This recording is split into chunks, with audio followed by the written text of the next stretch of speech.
Welcome to vidonko.com। আমি Srabanti ma'am, তোমাদের ম্যাথসের ma'am. নিয়ে এসেছি নতুন অঙ্ক। দেখো এখানে কি প্রবলেম দেওয়া আছে। 150 মিটার লম্বা সুতো দিয়ে একটি মাঠ থেকে ঘুড়ি ওড়ানো হচ্ছে।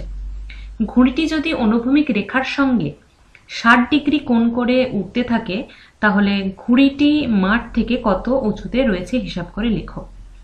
ওকে, ঠিক আছে। তো এটাও একটা হাইট অ্যান্ড ডিস্টেন্সের প্রবলেম। তো ছবিটা আগে ড্র করে নিই, কি হবে। তো দেখো এটা একটা ড্রয়িং করলাম।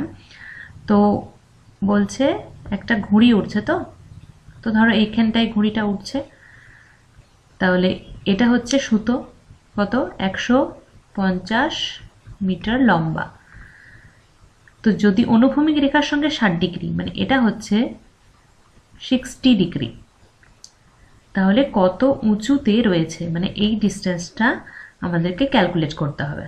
ঠিক আছে, তো এটা এ নাম দিলাম, এটা বি, আর এটা সি। তো দেখো লিখে নিই। সুতোর দৈর্ঘ্য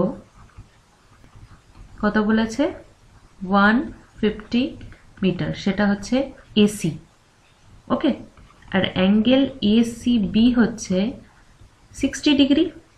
ঠিক আছে, আর ঘুড়িটি ও মাঠের দূরত্ব এটা হচ্ছে এবি। ঘুড়ি ও মাঠের দূরত্ব সেটা হচ্ছে এবি, এটাই আমাদেরকে ক্যালকুলেট করতে হবে। এখন দেখো ত্রিভুজ এ বি সি এর কি আছে, এখানে লম্ব আর অতিভুজ, মানে অতিভুজটা দেওয়া আছে, লম্বটা আমাদেরকে বের করতে হবে। তো আমরা সাইন থিটা সমান কি হয় জানি, যে লম্ব বাই অতিভুজ। ঠিক আছে, তাহলে সাইন সি ইকুয়ালস টু কি হয়ে যাবে, লম্ব বাই অতিভুজ মানে এবি বাই এসি। ওকে, তাহলে সাইন সি এর ভ্যালু 60 ডিগ্রি, এবিটা আমাকে ক্যালকুলেট করতে হবে, আর এসি হচ্ছে 150 বা 150।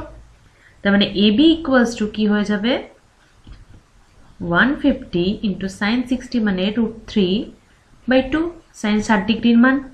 ওকে, তাহলে 2 দিয়ে এখানে কাটাকুটি করে দিলাম, 2 7 14, পর 15, 1 দিতে 2 5 10। ওকে, তাহলে এবি ইকুয়ালস টু হয়ে যাবে 75√3 মিটার। এটাই আমাদের আনসার। তাহলে ঘুড়িটি মাঠ থেকে 75√3 মিটার উঁচুতে আছে। ওকে, ভিডিও অঙ্কের সাথে যুক্ত থাকার জন্য অনেক ধন্যবাদ। এই ধরনের প্রবলেমের সলিউশন পেতে আমাদের ওয়েবসাইট ফলো করতে থাকুন।